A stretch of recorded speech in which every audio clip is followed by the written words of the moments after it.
Buenos días a todos. Muchas gracias por acompañarnos el día de hoy. Vamos a comentar esta lamentable situación que sucede el día de hoy en Ucrania y que está teniendo efectos de impacto hacia todo el mundo en estos momentos, en el quinto día de la invasión de Rusia a Ucrania. Vamos a comentar un poquito sobre el impacto que tiene en el mundo de la cadena logística y, por supuesto, cómo impacta también los riesgos en curso y cómo operan las cláusulas relativas al riesgo de guerra. El día de hoy se encuentran conmigo María Fernanda Alonso, quien es la actual presidenta del Comité de Carga del Zoom y es vicepresidenta senior en Swiss Re, donde ha trabajado por 21 años. Cristina Mujica es abogada especialista en comercio marítimo internacional con énfasis en abanderamiento, registro de embarcaciones y contratos de fletamento en Venezuela y hace parte de Clyde & Co. hace 11 años. José Manuel Castillo es miembro de la Junta Directiva de Alsum y es Head Global de Marine para Mafle Global Risk desde hace 11 años. Muchas gracias a todos por acompañarnos el día de hoy. Y antes de comenzar, vamos a contextualizar un poco lo que está sucediendo. Esto no empezó hace solamente 5 días. En 2013, el presidente ucraniano Viktor Yanukovych suspende la integración de Ucrania a la Unión Europea y eso desencadena una masiva movilización ciudadana que exige su renuncia y efectivamente unos meses después de estas protestas se exilia en Rusia. En este desorden que se encontraba el país, facciones separatistas prorrusas con el apoyo de Moscú se tomaron Crimea con el objetivo de anexarla a la Federación Rusa. Vale decir que en esta península efectivamente la mayoría de la población es rusa. En la actualidad el gobierno ucraniano considera que Crimea es parte de su territorio, pero está bajo ocupación militar rusa, mientras que para Putin es una república perteneciente a la Federación Rusa. Paralelo al conflicto en Crimea, las zonas de Donetsk y Lugansk, grupos separatistas intentaron declarar la independencia de estas regiones, en lo que llamaron Repúblicas Populares de Donetsk y Lugansk, y posteriormente Nueva Rusia. Si bien hubo un gobierno de facto separatista durante varios meses, luego de cruentos enfrentamientos entre ucranianos y separatistas, con un saldo de más de 10.000 muertos, se disolvió la Nueva Rusia y las zonas volvieron al control ucraniano. Sin embargo, continuamente se producían enfrentamientos con separatistas, ya que según Kiev cuentan con el apoyo del ejército ruso, país que había reconocido la independencia de estas zonas. Luego de amenazar durante varios días con invadir, Putin finalmente informa que ha tomado la decisión de ejecutar una operación militar especial para defender a las personas que durante 8 años han sufrido, en sus palabras, persecuciones y el genocidio por parte del régimen de Kiev. Desde el 24 de febrero, Rusia comenzó su campaña militar que ha dejado al menos 500 civiles muertos ya.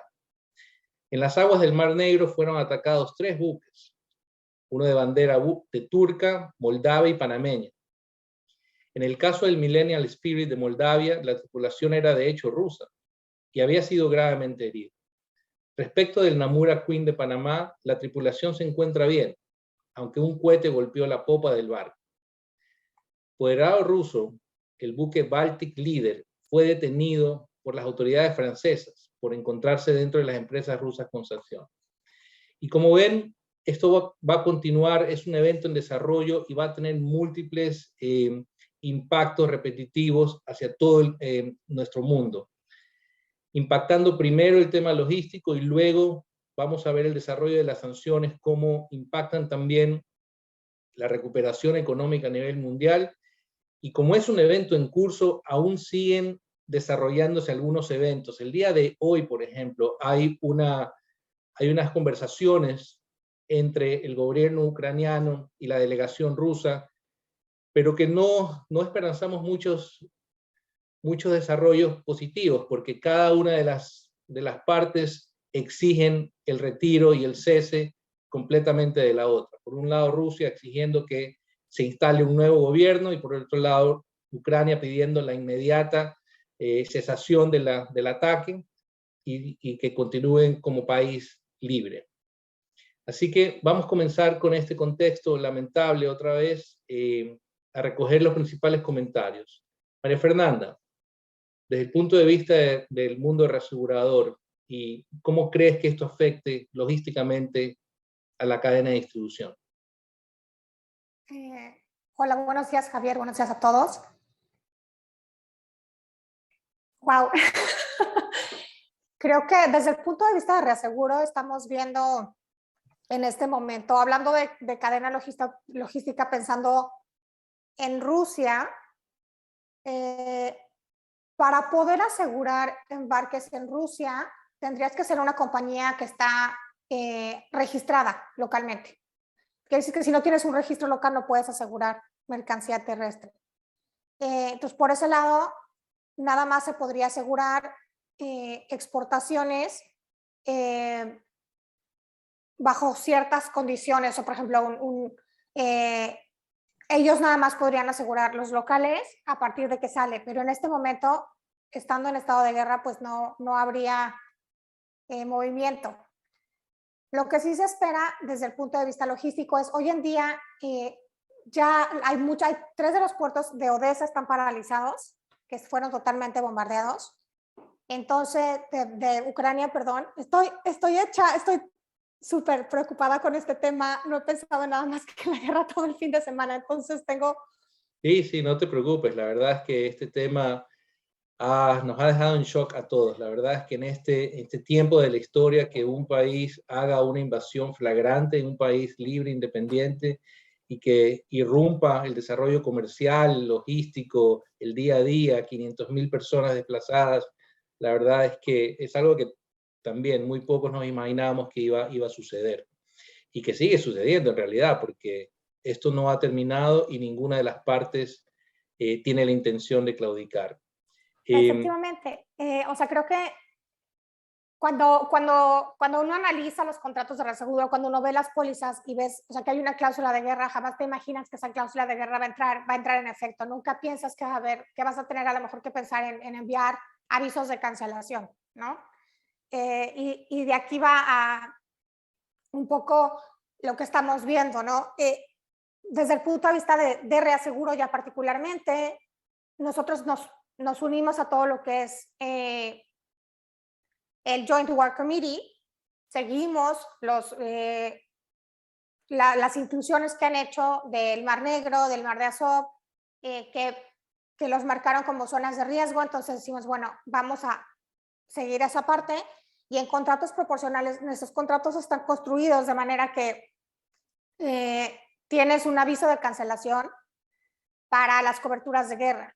Ya más adelante vamos a entrar en la parte de guerra, pero sí es algo que creo que ningún suscriptor piensa que en algún momento va a tener que entrar, que ponerse a analizar, o sea, o al menos esperas que no.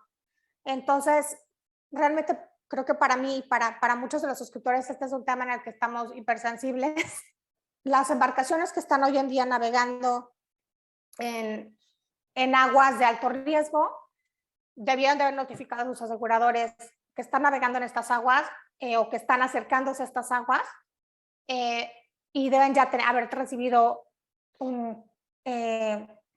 probablemente una notificación para prima adicional en los casos en los que los aseguradores estén aceptando mantener cobertura, pero en general todas las embarcaciones se están alejando del área, están en la frontera de Ucrania o del otro lado del mar. La verdad es que como no se pueden prever este tipo de acciones y no se sabe hasta dónde van a llegar los efectos, la verdad es que es un evento en desarrollo completamente. Sí. ¿Qué pasa con los barcos que se quedaron, por ejemplo, antes de poder salir de los puertos ucranianos? ¿Qué pasa con los barcos que estaban en camino a los puertos ucranianos?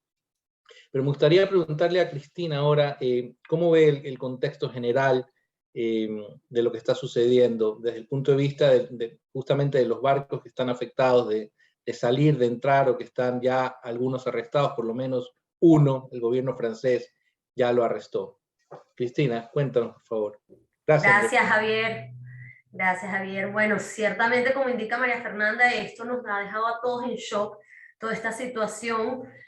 muchos años analizando las cláusulas de guerra, leyendo antecedentes históricos para venirlo a vivir en carne propia, realmente es increíble todavía pensar en una situación como esta. Nadie lo prevé si estas cláusulas, estos clausulados de guerra están previstos para prever estas situaciones, ya que nos dejó una enseñanza lo que fue la Primera y Segunda Guerra Mundial. De ahí provienen estas cláusulas, y en ese momento es cuando el Reino Unido y cuando Inglaterra empieza a participar en estos importantes encuentros, que surge la necesidad. En ese momento las coberturas se manejaban un poco distintas, porque evidentemente las coberturas de seguro no incluían los riesgos de guerra. Y es la corona británica en ese momento cuando empieza a aplicar y a cubrir estos riesgos de manera unilateral y dejar los riesgos ordinarios en la navegación a lo que es a las aseguradoras tradicionales o a los clubes. Toda esta situación, evidentemente en aquella época no teníamos lo que hoy conocemos como estas sanciones modernas que aplican estas instituciones. Una de las instituciones que más aplica de forma unilateral este tipo de sanciones es la ONU. Tenemos también la Unión Europea, evidentemente, la oficina también del Reino Unido y la OFAC, principalmente son las más conocidas. Estas sanciones en su momento, las reacciones siempre eran reacciones extremas, violentas. Hoy en día, ante un mundo más civilizado que nos encontramos, las sanciones son de tipo económico. Hay quienes argumentan que a lo mejor no son suficientes, que son injustas, que el mundo debería hacer algo más, pero son unas herramientas que son las primeras herramientas que se expone en el mundo moderno hoy en día, son las herramientas que utilizamos. Y estas herramientas son medidas de presión para estos gobiernos. En el caso nosotros de Venezuela somos realmente expertos en este tema de sanciones, sabemos el efecto que pueden tener tanto en el particular como en la persona jurídica, como en el afectado. En el caso de los Specially Designated Nationals, o quiénes son aquellos entes bloqueados, ¿qué efectos tienen? Todos estos efectos son importantes, y si tienen un efecto relevante, tienen unas consecuencias, a lo mejor en primer momento, considerando la situación tan trágica, los daños a la vida, a personas, vemos como insuficientes estas medidas, pero estas medidas que se están tomando a nivel internacional, todas estas organizaciones, la Unión Europea, Estados Unidos, la ONU, tienen un valor importante. Te lo digo por experiencia, en el mismo Venezuela a veces sentimos que no son suficientes, pero son necesarias antes de escalar a una respuesta violenta. Las sanciones tienen un efecto legal, que es lo que denominamos extraterritorial, ya que la dicta alguien de afuera y tiene efectos internos. En el caso de las sanciones americanas, particularmente, la OFAC reconoce sanciones primarias y sanciones secundarias, que no es tan común. Estas sanciones principales son aquellas que recaen sobre los US citizens, US residents y personas del Estado. Y luego ellos están creando un tipo de sanciones que también se extienden a otras personas que intervienen con estos entes sancionados. Estas consecuencias, si uno desea mayor información, por ejemplo, para cumplir, o sea, si usted es un armador, una aseguradora, por lo general las aseguradoras arman equipos en estas situaciones donde son equipos multidisciplinarios que se encargan de analizar el efecto de estas sanciones para ver efectivamente a qué alcance tiene. Y este alcance es el que va a determinar cómo vas a seguir operando, porque en un mundo globalizado las operaciones marítimas son completamente interrelacionadas y no podemos desviarnos y no podemos frenarnos ante cada tipo de situación. Ya vivimos lo que fue el canal de Suez hace poco, vivimos la situación pandemia, creo que todos hemos crecido, creo que todos hemos aprendido de estas experiencias, Y sabemos que, bueno, hay que tener el conocimiento en la mano para poder actuar y continuar operando. La sanción es muy compleja, a nosotros nos contactan muchas veces a diario para verificar si un seguro puede entregar una carta de garantía a una entidad bancaria en Venezuela, o si puede hacer un pago por unos derechos portuarios.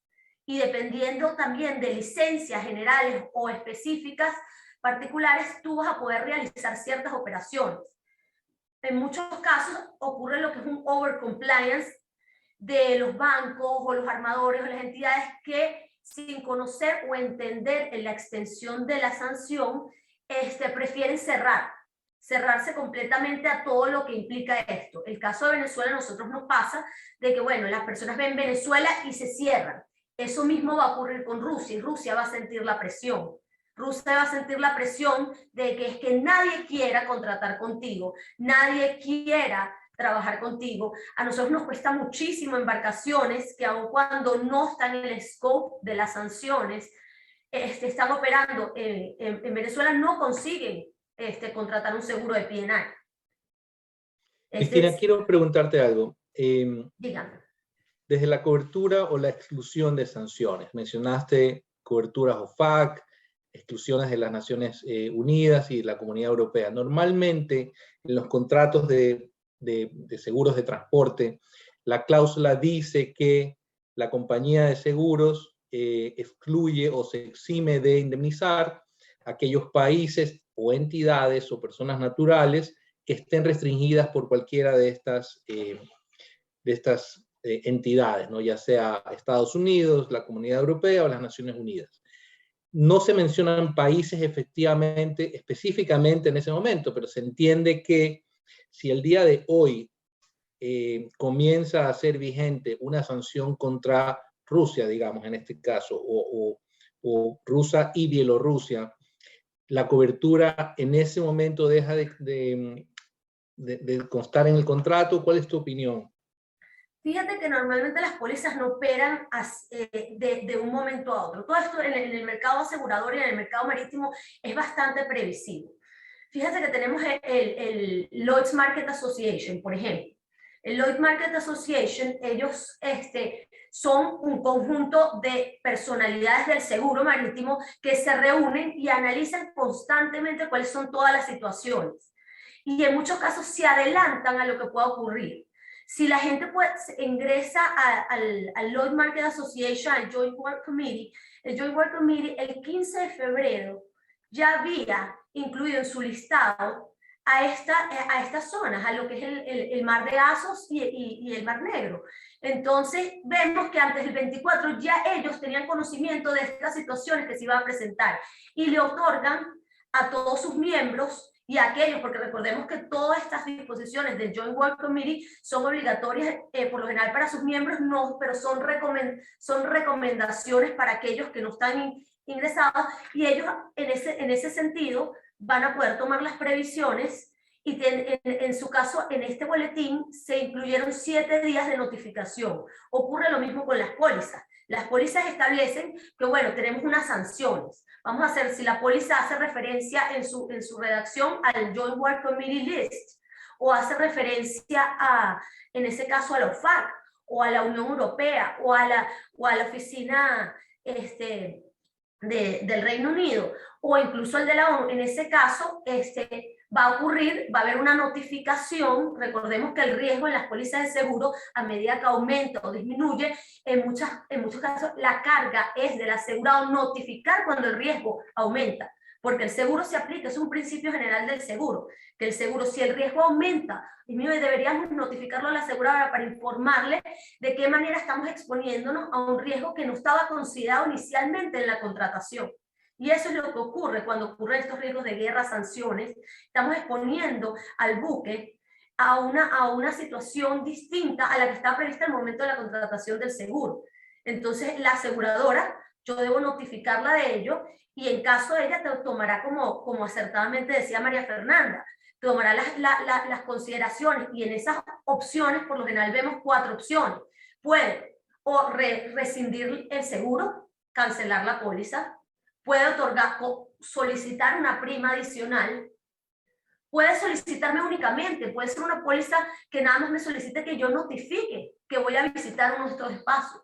Ah, mira, voy a notificar que voy a visitar Rusia, Venezuela, Irán, alguno de sus puertos. Puede ser que no solicite, como te decía, el pago de una prima adicional, o puede ser que decida rescindir la póliza de pleno derecho.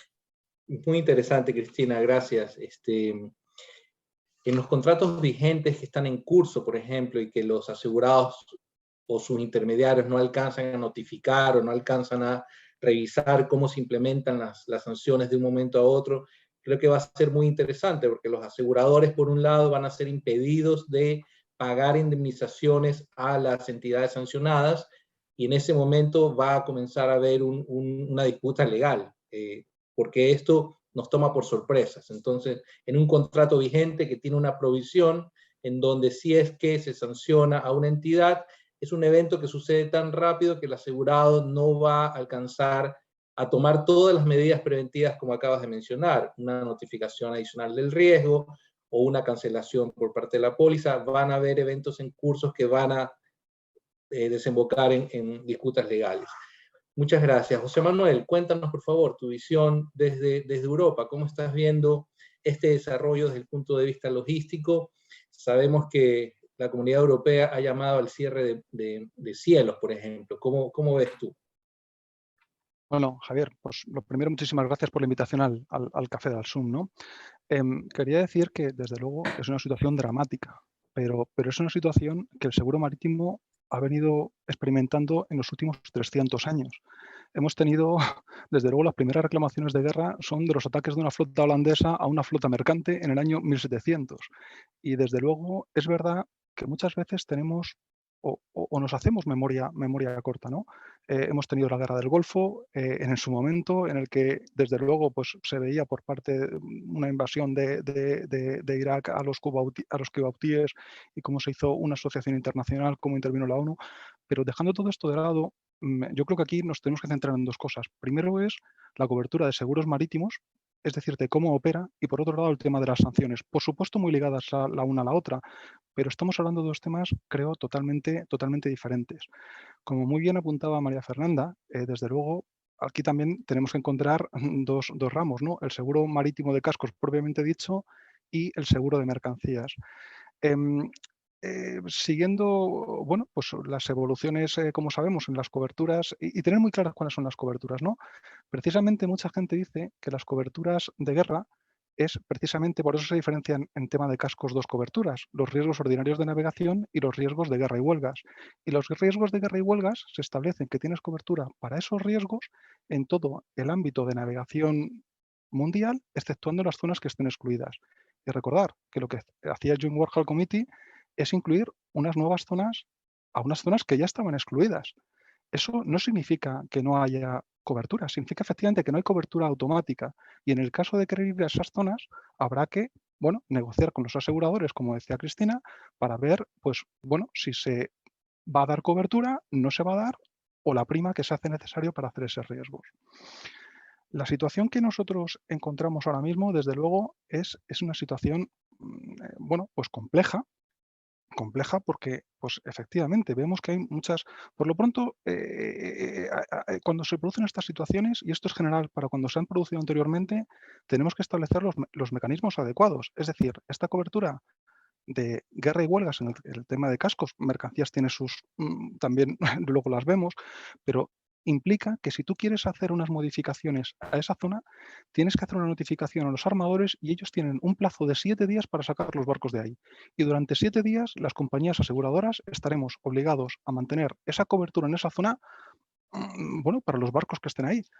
Pasados esos 7 días ya aplicará esa exclusión y, por tanto, bueno, pues en el caso de que los buques quieran viajar a esas zonas, pues habrá que ver los casos caso por caso. La situación actual, bueno, pues no somos adivinos, somos aseguradores ni estamos en alta política internacional. Me encantaría que, como muy bien apuntaba Javier, en esas negociaciones que están ahora mismo de paz, pues, o esas reuniones que están entre el gobierno ucraniano y el gobierno ruso, pues se llegara a un compromiso y que se terminara la guerra, pero bueno, no lo sabemos. Entonces, lo que sí que sabemos es que esa zona ahora mismo es muy compleja. Todos los aseguradores debemos de haber enviado las notificaciones de las cancelaciones de esos 7 días para poder empezar bueno, pues a ver cómo vamos a gestionar esto a futuro, que nos permite, porque recordemos, si no enviamos esa notificación, nuestros asegurados podrían seguir yendo. Y por otra parte, pues es revisar muy claramente todas las carteras para ver qué es lo que podemos, cuáles son los riesgos que tenemos allí y empezar a gestionarlo de la mejor manera posible. Luego de OFAC, como decíamos, y de sanciones, podemos hablar muchísimo porque, como decíamos, de cómo llegan, si eres americano o no americano, las acciones son primarias, secundarias, las imposibilidades de hacer pagos a terceros, cómo se aplican también para empresas, cómo para determinados tráficos pueden operar y para otros tráficos no operan, cuál es el ámbito, cómo lo entiende la OFAC, cómo lo entiende los ámbitos de la Unión Europea y las consecuencias de sacar el tema bancario, los temas SWIFT, que creo que es desde luego como el botón nuclear para ese tipo de cosas, podemos verlo, ¿no? Pero eso ya sería otro asunto. Gracias, José Manuel. Bueno, definitivamente una situación muy complicada, una situación que no vamos a notar los efectos en este momento, pero definitivamente van a haber efectos que estamos viendo de corto plazo con la pérdida de vidas, con la interrupción de la cadena logística, otros van a ser a mediano plazo y por supuesto que van a haber efectos a largo plazo. Maffer, ¿cuál crees que sean estos efectos principales? Digamos, si tenemos que ver en perspectiva esto en varios años a futuro, ¿qué crees que serán los principales desenvolvimientos de esta situación?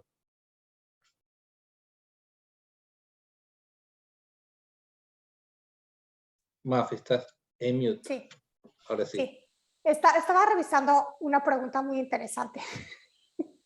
Disculpa, que decía, ¿cómo operarán, de Mauricio Pazmiño, cómo operarán las sanciones OFAC en pólizas y riesgos que han sido suscritos por reaseguradores rusos para clientes en el extranjero que suscribieron con ellos? Estaba revisando esa pregunta y me quedé pensando, sinceramente, no sé, creo que habría que consultar ahí con un experto de OFAC. Lo que me parece a mí es que las sanciones, una de las sanciones, y aquí Cristina, corrígeme si me equivoco, consiste en que no pueden utilizar dólares para hacer transacciones y tampoco tienen acceso al sistema internacional bancario. Entonces, en caso de que hubiera una pérdida, por ejemplo, creo que no podría haber un intercambio de dinero, tendrían que ahí averiguar cómo hacerlo. Creo que por ahí sería una parte, pero también sujeto a verlo con un experto en OFAC, habría que ver si también la empresa que está recibiendo está autorizada a recibir desde el punto de vista de las sanciones. Si es una empresa que tiene lazos con Estados Unidos, por ejemplo, probablemente tenga alguna dificultad. Pero ahí creo que las sanciones cambian todos los días, entonces es un caso muy específico donde habría que ver de qué reasegurado estamos hablando y cómo está su colocación hecha en reaseguro para ver cuáles serían las potenciales exposiciones que tiene. Ok, y bueno, Javier, de lo que me comentaba sobre qué es lo que creo que vamos a tener a futuro, bueno, creo que primero que todo, la forma de mirar a estos riesgos de guerra, que creo que para otras personas, como bien decía José Manuel, ¿no? Para otros ya es algo que vivieron en el pasado, hubo otras experiencias con conflictos bélicos, para otros es un tema un poco más nuevo, que no habíamos experimentado antes, pero creo que definitivamente cada generación de aseguradores tenemos que pasar por esto para también entender de qué forma atender mejor a nuestros asegurados y poder tener una reacción que sea de la manera lo más conveniente, lo más adecuada posible para poder atender a nuestros clientes, ¿no? Entonces creo que para mí eso es, creo que eso es lo primero. Lo segundo, creo que pondremos mucho más, estaremos mucho más al pendiente de cuál es el impacto que tiene esto en cuanto a nuestra cadena de logística, que ya en este momento se encuentra bastante sobrecargada, y creo que a pesar de que en América Latina no veo un impacto directo, o sea, sí creo que lo habrá en Europa, sobre todo en el Mediterráneo, por ejemplo. Entonces, tendremos que seguir muy de cerca todos esos movimientos para ver qué es lo que puede afectar a nuestra parte del mundo. Una pregunta. Sí. Mafer, nosotros estamos viendo que en los mercados de seguro directo, digamos, ya se están emitiendo las cartas de cancelación de las coberturas de guerra y huelgas, ¿no? También hay las cotizaciones nuevas o las renovaciones, ya vienen con algunas exclusiones totales del país, tanto de Rusia, parece que también Bielorrusia y Ucrania, ¿no? ¿Tú estás viendo desde el punto de vista del reasegurador también ese efecto de implementación de cancelación para riesgos en curso y para riesgos nuevos ya la exclusión total de los países? Ok, ahí, bueno, en los contratos de reaseguro tenemos, cuando hablamos de contratos proporcionales, normalmente tenemos la provisión de guerra, donde dices que vas a incluir, o sea, se incluyen todos los riesgos marítimos en la guerra y huelga en la misma proporción de los riesgos marítimos y con sujeto al aviso de cancelación. Okay, eso significa que la cláusula de guerra es o la cobertura de guerra es una cobertura adicional al seguro de carga, que no se puede suscribir por sí sola y que va a estar limitada a la misma suma asegurada que tiene el transporte. Entonces, y a la hora que dices, bueno, y esto tiene sujeto a la cláusula de cancelación, entonces vamos a decir que la cláusula de cancelación opera en cuanto a que tú mandas tu cancelación hoy y tienes 7 días para que esa cancelación entre en vigor. ¿Ok?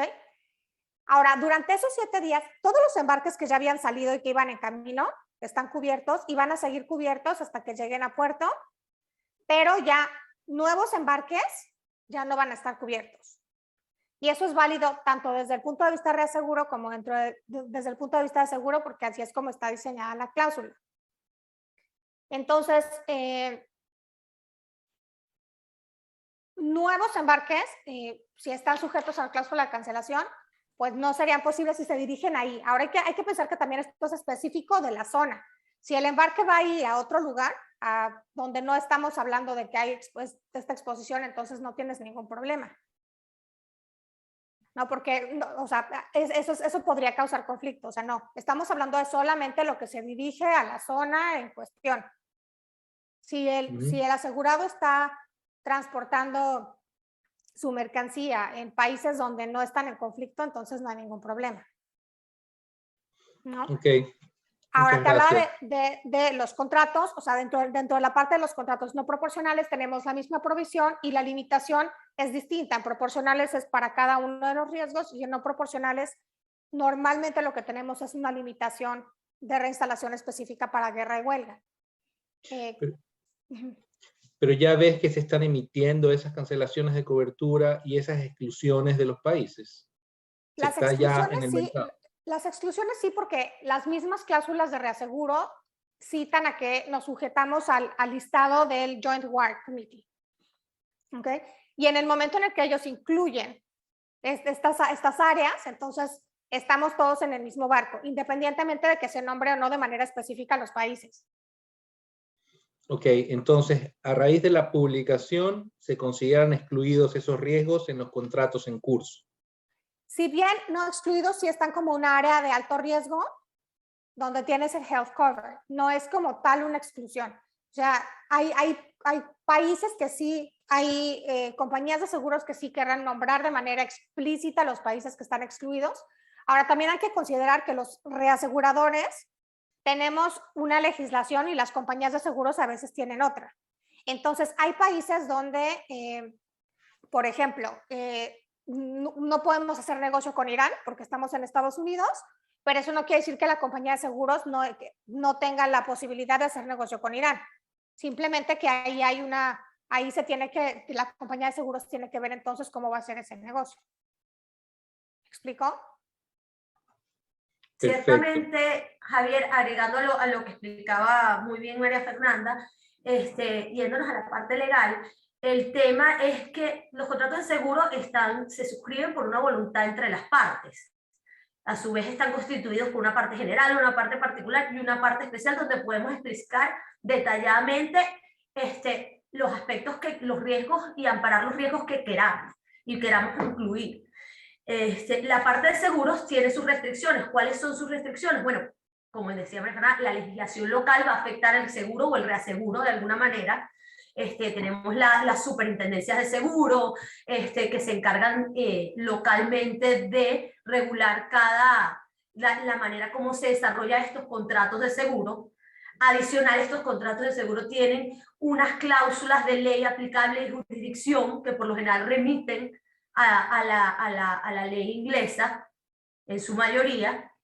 Entonces todos estos aspectos son los que van a afectar y cada póliza va a ser muy distinta en sus aspectos, porque va a depender de lo que querramos incluir o excluir. También mencionaba José Manuel el tema de que hay que distinguir, cuando hablamos de seguros, es que son muchos seguros. No siempre estamos refiriéndonos a lo mismo. Podemos hablar en un book del seguro de mercadería, hablamos del seguro de P&I, hablamos del seguro de casco y aparte hablamos del de guerra y huelga, que es el que realmente hoy nos ocupa. Mucha gente, bueno, yo creo que mucha gente de repente por desconocimiento presume que el seguro de guerra está incluido de repente en su póliza de responsabilidad o en su póliza de casco o en su póliza de mercadería, y no es así. Y eso es lo más importante hoy en día, en estos 4 días que acabamos de sufrir, nos acabamos de levantar con esta notición, es saber agarrar nuestra póliza y verificar si efectivamente, porque casi todas las pólizas tienen exclusiones de guerra, casi todas. Y cuando nos referimos a guerra, es importante la definición, porque, bueno, aquí está José Manuel que lo puede hablar con más criterio, pero todas las aseguradoras, y una que me gusta mucho es MAPFRE, tienen unos glosarios de términos. Y estos glosarios de términos tú deberías tenerlos a la mano cuando revisas tu póliza, porque no es lo mismo una guerra internacional a una guerra civil, no es lo mismo una conmoción civil a una revolución, no es lo mismo disturbios, no es lo mismo una huelga, no es lo mismo. Entonces todos estos riesgos son distintos y por lo general las aseguradoras tienen un glosario de términos para identificar. Entonces ahí entramos en el tema también que mucha gente dice, pero entonces la guerra está declarada. Eso es un término un poco arcaico, ya no tan utilizado, ya la denominación de guerra, el concepto es distinto. No necesariamente, fíjate que a pesar de que no existe una guerra mundial o que no existe una guerra internacional de repente activa en un momento dado, muchas embarcaciones siguen utilizando, tienen pólizas de guerra o tienen pólizas de guerra y huelga que por lo general en muchos casos van de la mano, en otros casos van por separado. Entonces, ¿por qué? Porque efectivamente guerra tiene muchos conceptos. Uno de los conceptos generales es enfrentamiento. La guerra internacional, no la civil, es el enfrentamiento entre 2 países. No necesariamente tiene que ser declarada. Y el uso de armamento bélico es una de las distinciones. Eso también nos permite, por lo menos en el mercado asegurador, a distinguir de repente un ataque de piratas. La motivación que usa un ataque para...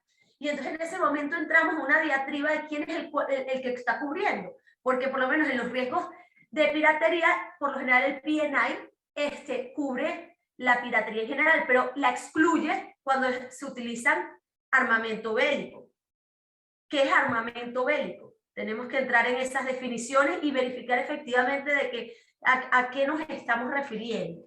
En el caso es muy importante un tema que no sé si lo hemos tocado, el Institute War and Strike Clauses de casco, nos habla en la cláusula 5 de la terminación, que es lo que estamos hablando, el tema de las cancelaciones o terminaciones de los contratos, el tema de que en caso va a haber una terminación automática en el caso de que haya un enfrentamiento entre un grupo de países específicos. Esto es sumamente importante porque en este grupo de países específicos se menciona el Reino Unido, Estados Unidos, Francia, la Unión Soviética, Rusia y China. Es decir, que cuando existe un enfrentamiento entre estas potencias, la terminación es automática en este clausulado, por ejemplo. Como les digo, el tema es que cada uno es muy específico, cada clausulado. Aquí no estamos comentando todo lo que sería genéricamente hablando, cuáles son las pautas, pero hay unos clausulados en los cuales el hecho de que un país intervenga o no puede afectar la terminación automática de este contrato. Muchas gracias, Cristina.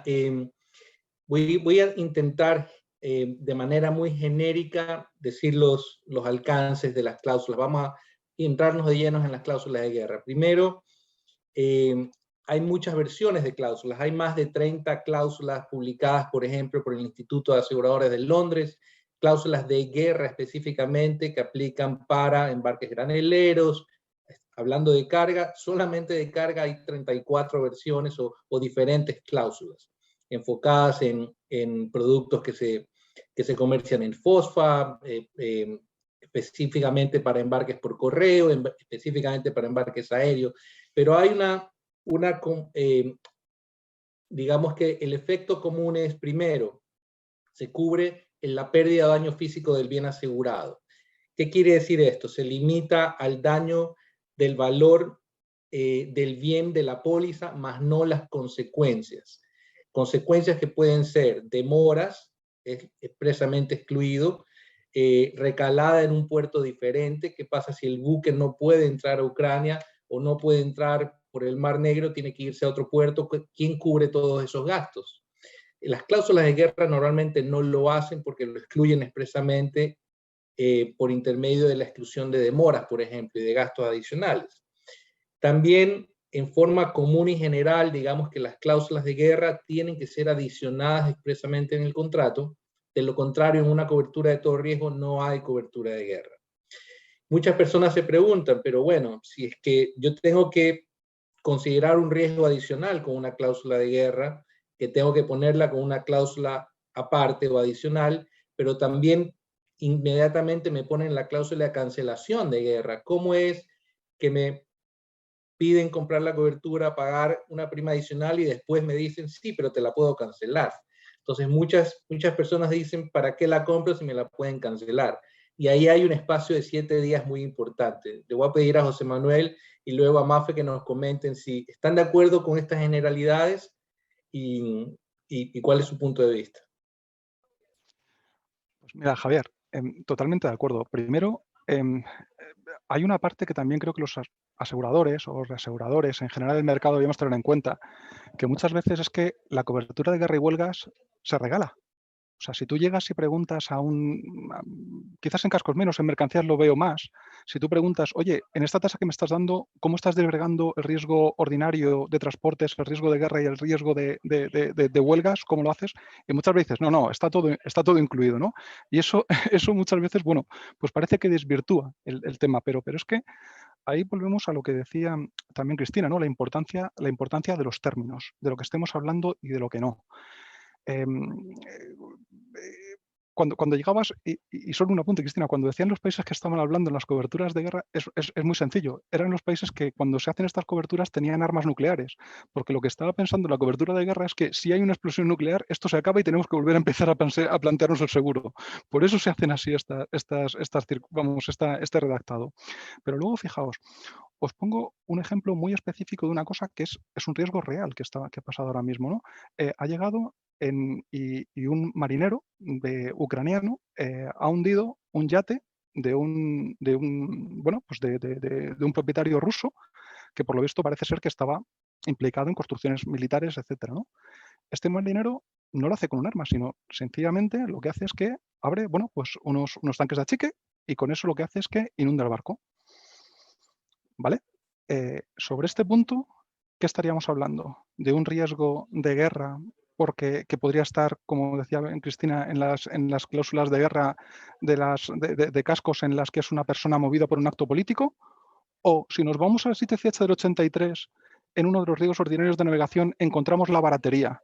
Y la baratería incluye tanto al capitán como a los tripulantes. Bueno, pues con eso quiero decir es un ejemplo real de lo que está pasando. Es decir, y puede ser que un asegurador esté cubriendo los riesgos ordinarios de navegación y otros aseguradores los riesgos de guerra y huelgas únicamente. Hay gente que está especializada únicamente en riesgos de guerra y huelgas. Por eso, lo que vuelvo a decir es, bueno, que cuando una persona va a contratar, y es a lo que iba de tu pregunta, Javier, cuando una persona va a contratar diciendo, bueno, es que tengo la cobertura de guerra y huelgas y la contrato la de guerra pero después me la pueden cancelar, es que hay que entender exactamente cuáles son los alcances de las coberturas. Efectivamente, mucha gente nos dice, los aseguradores dais cobertura de guerra para cuando no hay guerra. Bueno, no, se da cobertura de guerra en una situación normal en la que se informa en qué países están excluidos y cómo se tienen que hacer las cosas o en qué las sobreprimas que se podrán aplicar, y a partir de ahí, pues bueno, pues todas las cosas se negociarán, pero efectivamente esto no está escrito en piedra.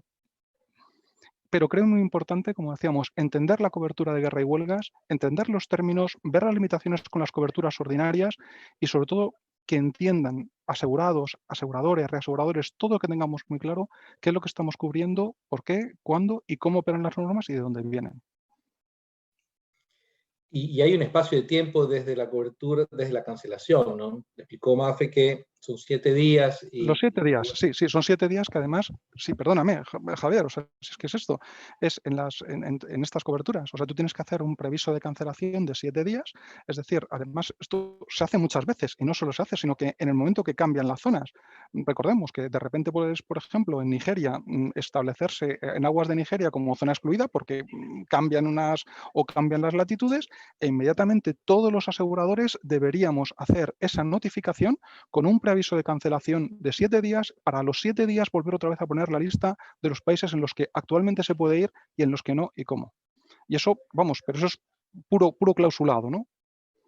Ahora, se entiende que en esos 7 días, si ocurre una pérdida de daño del bien asegurado, está cubierto, ¿no? Por supuesto, es que eso es también la garantía de esa cobertura, ¿no? O sea, eso es lo que estamos diciendo. Los aseguradores lo que estamos diciendo es que implícitamente saquen sus barcos en 7 días, por Dios, o sea, le damos 7 días para sacar sus barcos, sus cosas, eso, y si no, diciendo, bueno, pues, y no vayan más para allá, ¿no? Eso es lo que estamos tratando de hacer. Excelente. Maffer, cuéntanos, ¿estás de acuerdo? Y algo que me faltó de poner en lo común de todas estas cláusulas de guerra es que se determinan no solamente guerra, pero también revolución, rebelión, insurrección, daño de un poder beligerante. O sea, la descripción de las cláusulas de guerra no solamente es una guerra declarada. Y ahí es muy importante en textos que digan guerra declarada o no. Si dice o no, es mucho más amplio, pero en las definiciones de las cláusulas del instituto, por ejemplo, es mucho más amplio el término de guerra. ¿Compártese eso, Maffer? Sí, de hecho, justamente tenía yo esa duda y estuve revisando el análisis de Dante Diliberto, y lo que dices, no, es guerra de facto, una vez que, o sea, no tiene que estar declarada como tal. Entonces, sí. Ahora, sobre lo que comentabas antes, de la visión de que los aseguradores estamos dando cobertura de guerra para después quitarla, o sea, creo que coincido con Juan Manuel, estoy totalmente de acuerdo. Creo que es una comprensión de los términos, en una comprensión de las coberturas, pero también es una comprensión del seguro, o sea, de para qué sirve el seguro y de cómo funciona. Y esto es algo que platicábamos otro en el comité. O sea, finalmente nosotros en el seguro lo que estamos cubriendo es una probabilidad de pérdida. Y esa probabilidad puede ser mayor o puede ser menor, pero es una probabilidad. Pero cuando estás en una situación de guerra, la probabilidad de pérdida es casi igual a 1. Entonces, ya no hay una, o sea, ya tu probabilidad supera cualquier expectativa. Y cuando llegas a ese punto, entonces, ya la pregunta es realmente asegurable, y probablemente es por eso que también las cosas funcionan de esta manera, y es que se da un periodo específico para que esos riesgos queden cubiertos o no.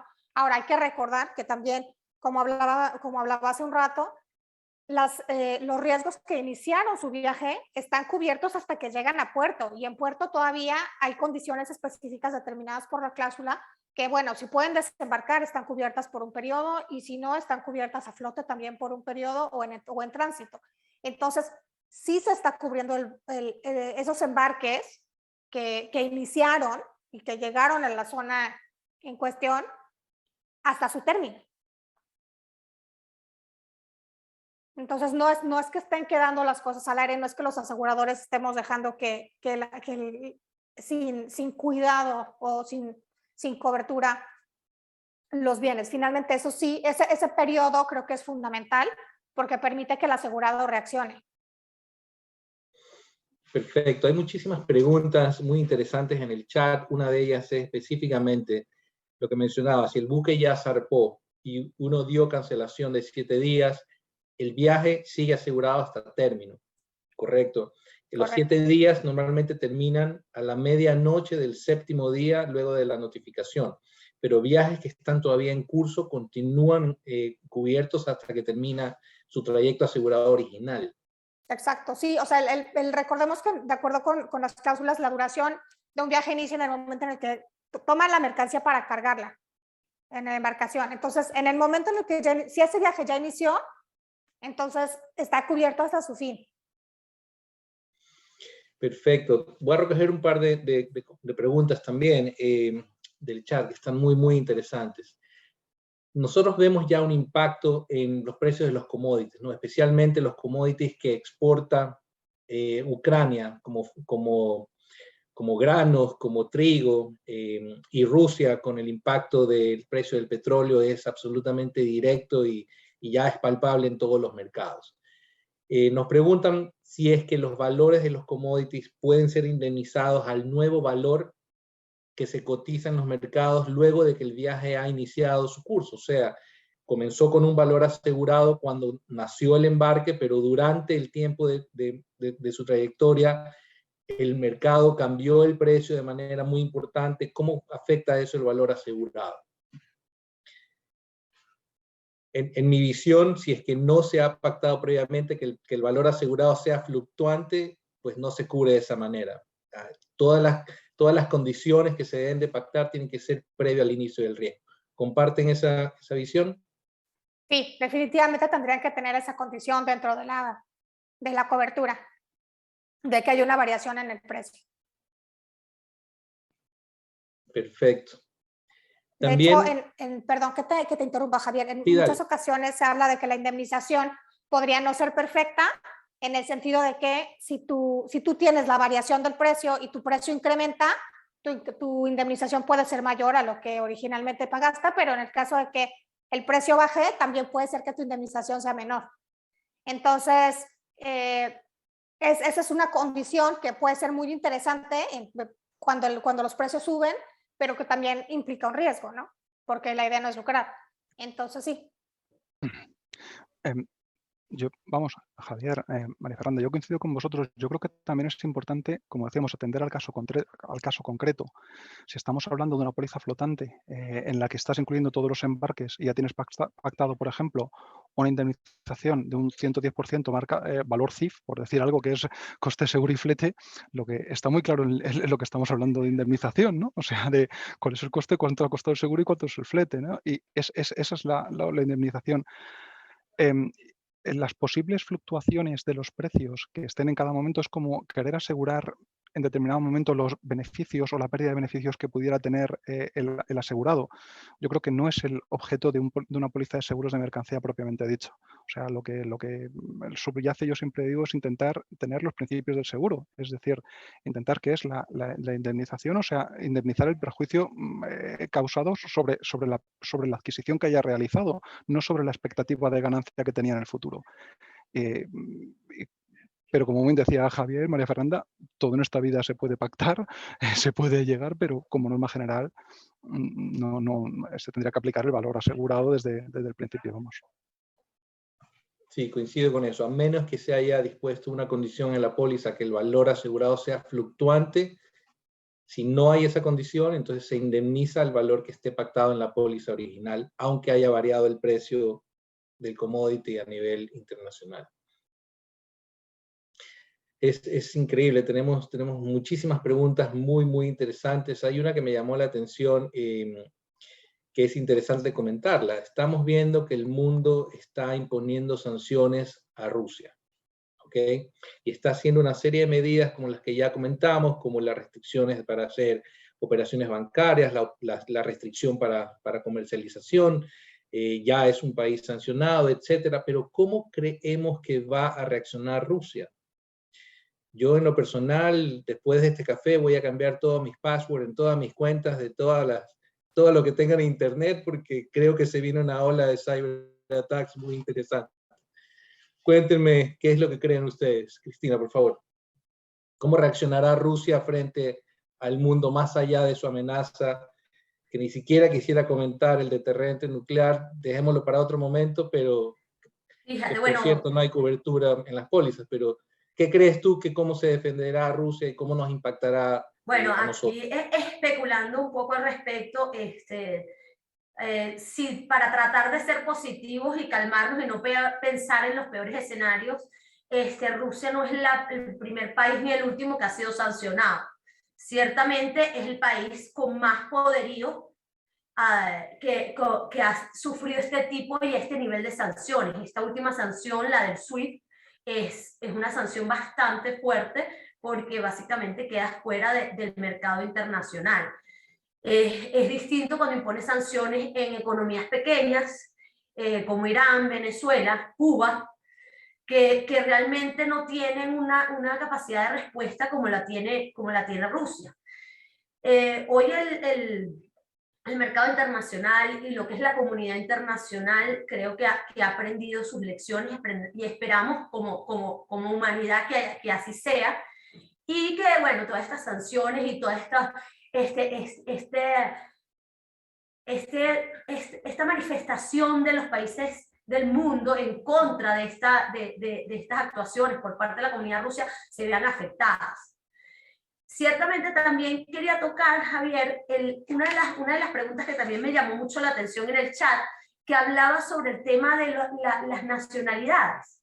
Las nacionalidades donde hay embarcaciones de bandera rusa embarcados con tripulantes ucranianos y donde hay, o viceversa. Estas situaciones y yendo al tema de las sanciones, se recuerden que las sanciones también hay que evaluarlas con lupa. Las sanciones a veces las vemos en las noticias y por desconocimiento las vemos tan amplias, tan extremas que, bueno, básicamente todo lo que diga rusa está bloqueado. Ni una montaña rusa nos vamos a montar. O sea, la gente eso también está sancionado. Cierren los parques. O sea, ese tema es el que tenemos que atender muy bien, a que no todo se maneja de esa manera. Fíjate que las sanciones siempre tienen un target específico. En el caso, por ejemplo, de Venezuela, es a personalidades específicas, a compañías específicas. En el caso de Rusia, también tiene personas. Fíjate que de los bancos, las sanciones del SWIFT va a bancos específicos. Entonces, en el caso, en ningún momento, por los momentos, se ha notificado que estén sancionados los buques de bandera rusa. Hasta donde tengo conocimiento, no sé qué ha pasado en las últimas 24 horas. En ese caso, entonces, no podemos sancionar a los nacionales de un país y también debemos ser muy cuidadosos en eso.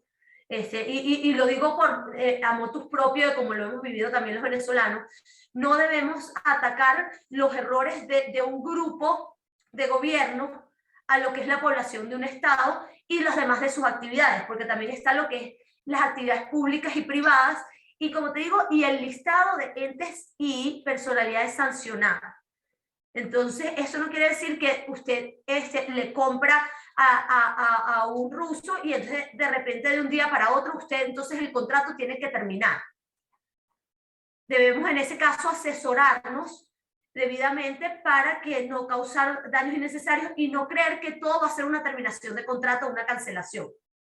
Porque también, como manifestaba María Fernanda y José Manuel en el tema de seguro específicamente, hay muchas alternativas y no es que el seguro no quiera cubrir, sino que precisamente hay que evaluar cada caso específico y por eso se notifica y por eso los seguros son muy abiertos a que los asegurados se acerquen y planteen: esta es mi situación, ¿estoy cubierto o no estoy cubierto? Es mejor hacerlo previamente a después de cuando estás en el mar de Azov y te lanzan un misil y te dices: bueno, pero es que a mí me cubrían o no me cubrían, porque ya estoy aquí. Evidentemente hay personas que ya los agarró en la situación al momento, pero ya entonces ahorita podemos prepararnos y conocer el alcance de estos seguros para saber exactamente hasta dónde estamos cubiertos y tratar de evitar de no vernos en el interín afectados. Esperemos, como decía, para cerrar en esa parte, en tu pregunta específica, Xavier, bueno, esperemos todos que las reacciones de Rusia sean contenidas, esperemos que estemos hablando de un mundo más civilizado en este 2022 y que no vayamos a actuar de manera extraordinaria. Y llegado ese momento, también tomar en cuenta de que en muchos casos, como dijo José Manuel, porque entre las exclusiones de una póliza de seguro tenemos, por lo general, actos en los cuales se utilicen armas nucleares o armas atómicas, porque estamos presumiendo al momento de redactar estas pólizas de que probablemente en una situación de estas las consecuencias van a ser inimaginables. Entonces ya yo creo que ya ni siquiera sería relevante el contenido de tu póliza o no, porque ya estamos hablando de situaciones más extremas que la póliza no la vas a tener ni para leer porque no va a haber ni internet. Gracias, Cristina, muy interesante. José Manuel, ¿qué piensas que será la reacción rusa y en general? Muy interesante. ¿Cómo está el mercado de casco en general? Yo estuve leyendo un poco que las tarifas, por ejemplo, ya para la cobertura de guerra están a 7 o a 10 veces más de lo que costaban antes. Y no sé si todavía se están dando. Pues sí, Javier, la verdad es que, como decíamos, no sabemos qué va a pasar, porque estamos hablando de la condena a Rusia, estamos hablando de sanciones, pero estamos hablando de nuestro mundo occidental. Es decir, estamos hablando de Estados Unidos, estamos hablando de Latinoamérica, estamos hablando de Europa, pero, por ejemplo, China no ha condenado a la invasión por parte de Rusia. La India tampoco. Estamos hablando de unos bloques bastante importantes que no están condenando esta actuación. Al revés, entienden que no, que Rusia tiene sus razones para hacer, o sea, que hay otra visión del mundo totalmente diferente, ¿no? Entonces, esto significa que, desde luego, no es un conflicto en el que toda la comunidad internacional haya aislado a Rusia. No es así. Y eso, pues creo que impide tener esa fuerza para poder paralizar a Rusia. ¿Esto qué hará? Yo creo que hará que, o sin ser un adivino, ya os digo que esto es elucubrar, pero es que se verá cada vez más una alianza Rusia-China, en esta parte asiática. Y por otro lado, pues bueno, pues sí que la parte occidental, no quiero hablar de Guerra Fría, ¿no? De retomar un término muy que quizás ya creíamos que habíamos olvidado pues para siempre, ¿no? Pero bueno, pues parece que al final volvemos a encontrarnos en situaciones de pasado. Y eso, por supuesto, no es bueno para nadie, me parece una situación deleznable. Y lo que también nos está volviendo es a suponer un choque de atención, ¿no? Que quizás que cuando estábamos enfocados en una serie de problemas que, cuidado, que siguen siendo importantes, ¿no? Que pues a lo mejor pues eso, pues más cambio climático, igual, y de repente nos encontramos con que de la noche a la mañana nos encontramos pues eso, pues que volvemos a decirte, oye, que aquí hay un señor que dice que tiene bombas nucleares y que tiene un botón si se pone uno tonto, y dices, bueno, pues es complicado. Y a partir de aquí, pues lo normal en estas situaciones es que, como somos conscientes del riesgo del que quizás antes no éramos, los aseguradores, que lo que hacemos es asegurar esos riesgos, se incrementarán los costes de los seguros, y entendemos que los asegurados también serán conscientes de que esos riesgos existen y que hay que pagar un precio para ellos y para poder satisfacer un comercio, ¿no? Gracias, José Manuel. Maffer, también había otra pregunta muy interesante, si es que Rusia tiene injerencia o impacto en el mercado de reaseguros internacional. Mi visión es que una salida completa de los reaseguradores rusos no debería afectar mucho la capacidad global de reaseguro. ¿Compartes eso o tienes otra información? La verdad es que no tengo el dato, tendría que averiguar exactamente cuál es el impacto que tienen, pero creo que también, si no es algo que tengo en mente, probablemente no sea tan significativo. Creo que en el mercado de reaseguro hay suficiente capacidad como para absorber lo que probablemente tenga el mercado ruso. Perfecto. Y hablando del impacto que tiene la relación de Rusia en Latinoamérica, por ejemplo, nosotros tenemos o conocemos que varios países de nuestra región tienen un intercambio comercial, aunque bastante incipiente. Hay un porcentaje importante en algunos países que exportan, por ejemplo, bienes y servicios a Rusia, o que importan desde Rusia algunos bienes principales, especialmente petróleo y gas. También sabemos que algunos países como México y Brasil no han condenado directamente, digamos, las acciones de Rusia, y más bien al inicio, días de la invasión, tuvieron una posición más bien amigable o de apoyo a Rusia, que lo que a mí me preocupa mucho es que comiencen estas sanciones a expandirse, que comiencen, por ejemplo, algunos países de nuestra región a lanzar comentarios de apoyo, y que esos comentarios acaben siendo una restricción o una sanción por parte de Estados Unidos, por ejemplo. Sabemos que Rusia ha prometido colaboraciones con Argentina, por ejemplo, en el desarrollo de plantas nucleares, y hay un intercambio importante con Chile, por ejemplo, en la exportación de mineral hacia Rusia. Entonces, esto puede tener un desenlace bastante más complicado si las sanciones se expanden a países que comienzan a decir que apoyan la invasión a Ucrania. Cristina, ¿qué comentario nos das con eso? Mira, Javier, con ese punto en específico realmente nosotros no estamos sorprendidos ni nos veremos afectados, porque ya hemos sido afectados por tantas cosas que ya somos inmunes a todas estas situaciones. Esto era de esperarse.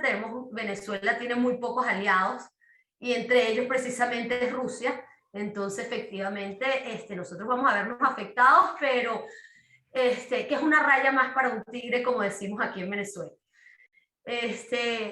Casualmente, hace poco, una información que me gustaría compartirles es que estuve revisando cuáles eran las mayores potencias militares en Latinoamérica. No en razón de esta situación, pero como hace varios años cuando empecé a investigar lo que es el tema de las cláusulas de guerra.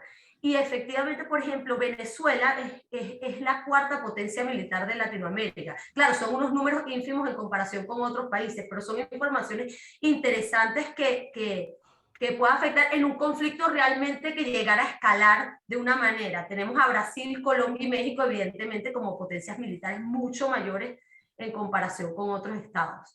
Pero ciertamente la relación cercana que tiene, y ya Venezuela manifestó su apoyo a la invasión rusa. Y bueno, esta situación, ya nosotros somos un país sancionado. Como les digo, que esas sanciones no son tan amplias como a veces se quieren tomar, pero sí nos han afectado el mercado gravemente, y como van a afectar ahora a Rusia. Entonces, bueno, se les hace el mundo muchísimo más pequeño a esta. Esperemos que Latinoamérica no siga en su mayoría toda este comportamiento que viene llevando Venezuela.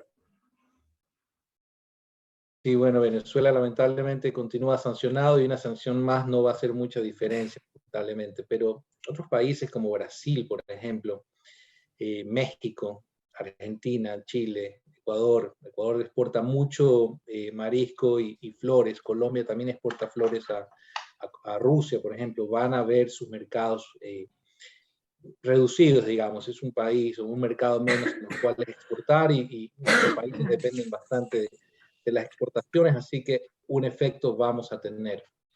Y entre otras, un punto que me faltó mencionar, Xavier, es efectivamente, y que lo vamos a ver mucho en el mercado marítimo, que es la experiencia también que hemos tenido nosotros, y que los aseguradores de buques principalmente tienen que estar muy atentos, es el tema de que se empiezan a afectar cuando hay sanciones y cuando hay estas circunstancias. Se empiezan a ver situaciones donde los buques empiezan a afectar su AIS. Entonces los registros se empiezan a ver distorsionados, a apagarse, se tienden a apagar. Ocurren mucho ship-to-ship operations en costas, en distintos o en espacios de mar abierto, o incluso en aguas jurisdiccionales de estos estados. Falsificación de documentaciones, se le cambian los nombres a los buques, se rotan de banderas, vamos a una bandera de conveniencia, a otra, de repente a un registro reconocido y de buena reputación, pero sin embargo la embarcación ha ido cambiando, se falsifican documentos. Entonces todo esto afecta gravemente la calidad y la operación marítima a nivel mundial, porque en la búsqueda de evadir estas sanciones se empiezan a buscar a cortar caminos por distintas rutas y esto afecta gravemente. Y bueno, los seguros siempre van a estar atentos de verificar esto, porque evidentemente ante una situación de esta la cobertura está cancelada. Otras preguntas muy interesantes en el chat y los que nos están escribiendo directamente. Cuando hay una cancelación de la cobertura de guerra, ¿implica alguna devolución de prima? Yo podría adelantar diciendo que si es que hubo un cobro de prima específico por la cobertura, creo que se debe discutir o por lo menos poner en la mesa, pero si no lo hubo, una prima específica, comentaba José Manuel que ahora las coberturas se daban de gratis, digamos, en la práctica usual, pero ¿qué opinas, José Manuel? ¿Debería haber devolución de prima? Luego, Maffer, nos comentas tu posición. Bueno, sí, o sea, si hay cancelación, tiene que hacerse un estorno de prima. Es más, si te vas al condicionado, por ejemplo, las Warren Strike de las ITCH lo establece en su último apartado, que en el caso de cancelación, el asegurado tiene derecho a un estorno parcial de la prima. Bueno, ya dependiendo si ha sido por un viaje, si ha sido por tiempo, pero sí, tiene todo el derecho del mundo. ¿Lo que mencionas es en casco o en carga? Esto lo estaría mencionando en cascos, y en carga tendrían también, bueno, se deberían aplicar también las mismas normas. Lo que pasa es que es verdad que en carga, como antes muy bien decía María Fernanda, también tienes también los periodos en los que tienes también es un poquitín más complicado, pero sí, también tendrían que aplicarse. Maffer, ¿tú qué opinas? Creo que primero, o sea, tendrías que tener claro si estás aplicando una tasa específica para guerra o no. Porque más que si se da gratis o no, para poder hacer una devolución, primero hay que ver qué es lo que estás cobrando, que corresponde a eso. Si eso no está claro, es muy difícil poder calcular cuál es la prima correspondiente que tendrías que hacer de devolución. Pero si lo tienes calculado y si tienes tú una estimación de los embarques, se podría hacer la evaluación. Sí, creo que todo va a depender si al inicio del contrato se estableció una tasa, como se establecía antes, hace 10, 15 años en el mercado, que se ponía una tasa de los riesgos generales y una tasa aparte en carga para el tema de guerra, ¿no?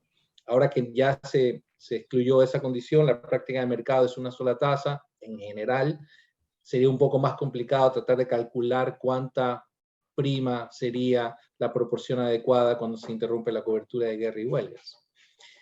Y también hay que ser bastante justos, ¿no? De repente, después de que es pública la situación de la invasión, ya no hay industria en Ucrania que pueda importar o exportar, ya no hay oficinas que importen o exporten, lamentablemente. Así que también, ¿cuál sería la forma más justa de calcular cuando ya sabemos que no va a haber intercambio comercial, ¿no?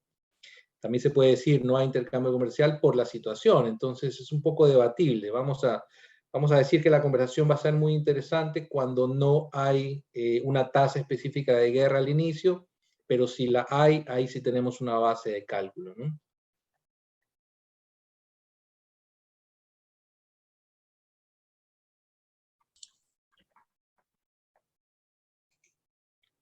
Es interesante lo que menciona Eduardo Benavides, que respecto al tema del SWIFT, que imposibilita básicamente las importaciones y exportaciones de Rusia, Venezuela sería fuertemente afectado, ya que la sede de PDVSA está en Moscú. Entonces no se podría recibir pagos por ese petróleo. No sé, Cristina, si tienes algún comentario al respecto. No, bueno, efectivamente, debido a las sanciones que tiene Venezuela por parte de los FARC, que sancionan a PDVSA fuertemente, directamente, ya y nos impiden la utilización de cuentas en dólares. Ya las cuentas, incluso Venezuela, o sea, Venezuela no utilizaba cuentas ni en euros ni en dólares. En su mayoría las nuevas cuentas que estaba manejando el Estado venezolano eran en Rusia. en Rusia y en China. Efectivamente esto nos va a afectar, como te digo, se reinventarán y se buscará otra alternativa. Se han ido cerrando muchas puertas y por eso digo que las sanciones, de cierta manera, a pesar de que las poblaciones sienten que no tienen el alcance debido, estas sanciones sí cierran puertas, van cerrando el espectro de acción que tiene un Estado o que tiene un gobierno, porque no deberíamos decir un gobierno, para su toma de decisiones. Y en la medida en que estos se vean afectados, se les hace más difícil desarrollar o tomar o continuar las acciones que tienen encaminadas. Entonces, ciertamente, como te decía, Rusia y Venezuela tienen mucho comercio, tienen muchas actividades en conjunto hoy en día y se verán afectadas el hecho de esta situación. Pero no es muy distinto porque la mayoría del petróleo, que incluso Rusia es uno de los pocos países, y China, que estaba transportándolo o comprándolo, mucho de este petróleo en muchos casos ya es como parte de pago por otras operaciones. Entonces hay muchas situaciones en las que nos vemos. Entonces el flujo realmente a Venezuela también se le va a afectar el manejo de sus fondos, pero como te digo, ya hemos vivido esta situación antes. Y mire, ves situaciones aquí en Venezuela donde a las autoridades públicas se les paga en situaciones de trueque, por ejemplo. Esa ha sido una alternativa que las sanciones nos han llevado a esa situación. Es decir, que tú por un servicio de remolque, un armador tiene que pagarle, de repente pagándole un servicio directamente, ya que la autoridad marítima no tiene cuentas. Eso es una situación que se presenta con las sanciones. Otra situación que se puede presentar, por el contrario, es que hay ciertos servicios que tienen licencias especiales o licencias generales que sí están autorizados. Entonces estas personas sí pueden recibir fondos incluso en dólares. O sea, hay muchísimas circunstancias en las sanciones que tienen unos distintos alcances y nosotros veremos cómo nos va a afectar de esta manera. A través del sistema SWIFT, que es el sistema internacional que usa el 90% del mundo, evidentemente esto va a tener un efecto negativo en el comercio venezolano, que ya venía en un retroceso y en una contracción importante. Entonces, por eso es que resaltaba el punto de, bueno, esto es un obstáculo más de los muchos tantos que tenemos hoy en día en Venezuela y que, bueno, tendrá que sobreponerse. Adicional, creo que también, Juan, había una pregunta por ahí que alguien mencionaba, ¿cuánto van a durar las sanciones? Bueno, las sanciones van a durar mientras tengan algún efecto. Ya una vez, si esta situación no escala más y se detiene, entonces efectivamente las sanciones se van a detener y son revocadas. Y con el efecto de esas sanciones, quisiera compartirles algunos slides que hemos preparado junto con el staff del Zoom para ver qué segmentos son los que se podrían afectar con estas sanciones. Veamos, por ejemplo, Brasil y Rusia. Los productos más exportados de Brasil hacia Rusia: soya, carne, óxido de aluminio, carne de ave. Estas exportaciones, por ejemplo, se verán prohibidas en el caso de sanciones a Rusia, y ver cómo se desenvuelven. Y las importaciones de Rusia a Brasil, en todo caso, fertilizantes principalmente. Hay una industria por la cual Brasil compite con Rusia, y es en la manufactura de aeronaves, por ejemplo. Y eso puede ser el efecto contrario. Puede ser que eso le dé una ventaja competitiva a Brasil para una expansión en nuestra región, ya que Rusia estaría sancionado de vender sus aeronaves, por ejemplo, y Brasil puede tener una oportunidad, una ventaja coyuntural en este momento. No todos son malas noticias, o de toda situación difícil, de repente siempre hay dos caras, ¿no? Veamos el siguiente país. México, por ejemplo, solamente el 0.19% de las exportaciones de México tienen destino Rusia, y solamente las importaciones de Rusia hacia México representan el 0.35%. Son valores muy, muy bajos, por los cuales vemos que no habría un impacto mayor, ¿no? Pero entre los segmentos que afectarán directamente los mercados en la generación de primas, por ejemplo, que tendrán que buscar mercados alternativos o simplemente habrá un periodo de que no se generará primas, por ejemplo, en vehículos exportados de México hacia Rusia, en cobre, autopartes, instrumentos médicos, y por el lado de importaciones de Rusia a México, fertilizantes otra vez, briquetas de carbón, caucho, lingotes de acero. Vemos que son los segmentos que en el corto plazo se van a afectar en la generación de primas, porque simplemente no va a haber intercambio comercial hasta que se desarrolle esta situación. Argentina con Rusia, ya vemos que el 1% de las exportaciones de Argentina tienen como destino Rusia, ya el porcentaje es un poco mayor, pero solamente el 0.35% de las importaciones se originan en Rusia hacia Argentina. Vemos los principales productos, son los segmentos otra vez que podemos esperar un cambio o una caída de las primas en consecuencia que no se van a dar en el corto plazo estas importaciones y exportaciones. ¿Tenemos otro país? Parece que tenemos Colombia, Ecuador también. Colombia, 0.26% de sus exportaciones, 0.40% de sus importaciones. Tampoco vemos que sea un porcentaje importante del global de las IMPO y Expo de Rusia, de Colombia con Rusia. Y en Perú, medio punto en exportaciones y 0.77 de las importaciones. Tampoco vemos que sea un cambio drástico. Hacia Ecuador va a ser un poco más difícil porque ya es el 3.9% de exportaciones que tienen como destino Rusia y el casi 2% de las importaciones se originan en Rusia. Ya vemos los segmentos que serán directamente afectados en los próximos días y semanas. En general vamos a ver que con la región la disrupción logística no es algo que va a cambiar o que nos va a impactar de manera muy importante en los mercados, en algunos países más y menos que otros, pero es importante conocer de antemano cuáles son estos segmentos, incluso para los corredores intermediarios de seguro que conocen sus clientes y saben cuáles son los productos que se movilizan, pues ya tienen una información de primera mano para saber quiénes de sus clientes tienen o tendrán una afectación directa sobre esta situación entre Ucrania, Rusia y ahora Bielorrusia también, que se ve como país próximo a ser sancionado. Un punto ahí interesante es que las cifras, por lo que veo, son de 2019. Entonces, también habría que ver como el efecto del impacto que tuvo la pandemia los últimos 2 años en América Latina conforme a las exportaciones e importaciones de Rusia, porque entonces a lo mejor el impacto todavía es menor. Puede ser que ya haya afectado y que entonces se vaya a sentir todavía menos de lo que podríamos ahorita extrapolar. Excelente punto, Mafer. Esa precisión es muy importante, son los datos del 2019, de repente es menos el impacto como mencionas. Excelente, gracias. Tenemos unos pocos minutos, me gustaría abrir el micrófono a un par de personas, si es que nos da el tiempo.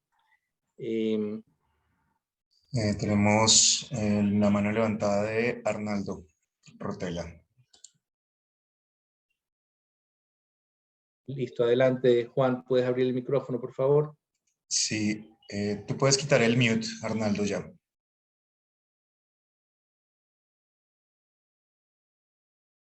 Yo no puedo quitar el mute, pero ya te di permiso para hablar.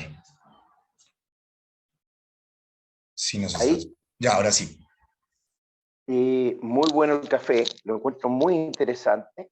Voy con respecto al impacto del cambio del valor de los bienes importados. En el fondo, este conflicto, sobre todo yo creo que va a golpear en el valor de reposición, ¿cierto?, de la importación de lo que es acero, trigo. Los aseguradores están dispuestos a negociar por una mayor prima o renegociar la tasa, ¿cierto?, por el mayor valor de esos bienes que vienen en tránsito. La pregunta anterior no solamente se refería, ¿cierto?, si se indemniza en caso de siniestro, eso está claro. Si en caso de siniestro en este momento el valor pactado es el que se indemniza. Pero si los asegurados en este momento que ya han comprado mercadería y saben que se van a despachar en los próximos 15 días y dicen, si sufro un accidente, voy a tener una pérdida al reponerla, ¿están interesados los aseguradores por una mayor prima acordar el nuevo precio? Muchas gracias, Arnaldo. Muy, muy interesante esa pregunta. Yo diría que sí estaríamos dispuestos para embarques, siempre embarques a futuro, siempre embarques que no estén ya en curso, digamos, para poder establecer una tasa adicional. Riesgos en curso es un poquito más complicado porque ya no son eventos fortuitos, ya se tiene entre manos la situación de riesgo. Pero me gustaría escuchar de José Manuel y Maffer, ¿qué opinan? Si quieres, José. Hola, Ya me no nos escuchas. desconecté. Sí, perdón. Justo acabo de entrar. No terminé de escuchar la segunda parte del comentario de Arnaldo, pero sobre lo primero, creo que es difícil hablar por lo que eran todos los aseguradores, pero yo creo que si ya la mercancía salió y está en camino, difícilmente se puede renegociar como el valor de esa mercancía que viene en camino. Habría que ver con qué base primero se determina. Creo que cualquier fluctuación de valor necesitarías tener una base establecida que fuera a lo mejor por terceros. Muchas veces con commodities lo que se establece es a lo mejor el valor del commodity en Chicago, por ejemplo, entonces de manera que son terceras partes. Entonces no vería cómo poder renegociar el valor de esa mercancía que ya viene en camino, porque ya tienes tú como el valor pactado. Y sobre la segunda parte de tu comentario no estoy tan segura porque ya no escuché. José Manuel, ¿puedes retomar esa parte ya que estamos sobre la hora? Sí, no, totalmente de acuerdo con vosotros. Es efectivamente para mercancía que está en curso, pues es muy difícil hacer modificaciones de valores. Esto sabemos que estamos en un mercado muy dinámico, entonces, bueno, pues para las futuras, pues sí que se podrían hacer modificaciones e incluso, por supuesto, también un punto importante creo que sería revisar los límites máximos de indemnización en póliza. Si está establecido los límites máximos de indemnización en póliza para un embarque, imaginaos ya un precio del barril de $80 y se dispara a 120, por decir alguna cosa, pues obviamente creo que habría que hacer algunas revisiones un poco más profundas. Ya eso hay muchas formas que dependerán de los casos, o aumentar con la aseguradora, comprar segundas capas. Bueno, hay muchas formas que se tendrían que ver. Muchas gracias.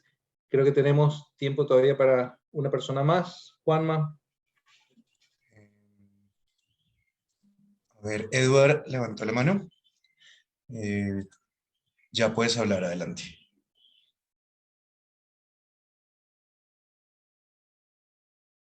A ver, eso. Aunque no te escuchamos. ¿Aló, aló?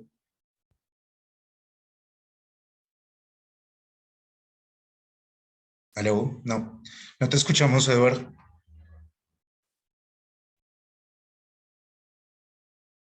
¿Hay alguien más, Juanma? Sí, Arnaldo volvió a levantar la mano. Adelante, Arnaldo, mientras solucionamos con Edward.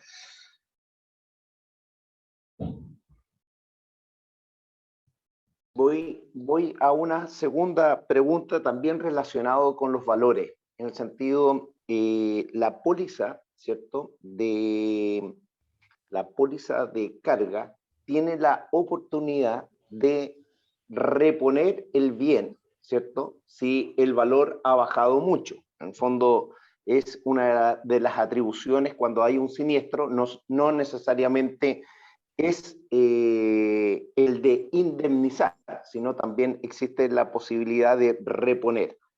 En las pólizas de stock to put, en el cual existe, ¿cierto?, hoy día almacenamiento, ¿cómo se va a enfrentar los nuevos valores? Todo ello porque creo, ¿cierto?, que el impacto general de esta guerra, sobre todo, va a verse influenciado, ¿cierto? Va a influenciar donde hay stock de mercadería dado el aumento de precios. Yo creo que ahí es donde más nos va a afectar en Latinoamérica, por lo cual existe la posibilidad, ¿cierto? O qué medidas van a tomar los aseguradores para ver el asunto de precio, para evitar el conflicto en caso de siniestro. Muy interesante el comentario y nos deja bastantes desafíos desde el segmento de asegurador, ¿no? Yo diría, me anticiparía que de aquí en adelante van a haber negociaciones en torno al precio en la negociación de la póliza general, ¿no? Con esta experiencia muy negativa, creo yo que intermediarios, asegurados y aseguradores van a tener que sentarse a comentar estos temas desde antes, ¿no? En la negociación, cómo vamos a interpretar el precio de indemnización si es que hay un evento como el que estamos viviendo y tenemos stocks en los países afectados, en los países sancionados, en los países que están, digamos que directa o indirectamente en el conflicto, ¿no? Pero todas estas negociaciones creo que se van a comenzar a dar a raíz de esta experiencia. Por supuesto, mercado libre, algunos lo darán, otros no, unos cobrarán, otros no, pero creo que es un excelente punto que tenemos que poner sobre la mesa en las negociaciones con los asegurados. ¿Qué opinan, José Manuel, Maffer, Cristina? Vamos cerrando ya. Bueno, yo hay una cosa que ya sabéis, que siempre he dicho que yo nunca he sido partidario del stock to put. El tema de las mercancías, yo siempre he creído que los stocks tendrían que estar en sus pólizas de stocks de existencias, en sus pólizas de property, y las pólizas de mercancías debían atender esos ámbitos de esos riesgos de transporte, más que el almacenamiento puro propiamente dicho. Dicho lo cual, como muy bien dice Javier, habrá que ver lo que está establecido en póliza y habrá que negociar caso por caso.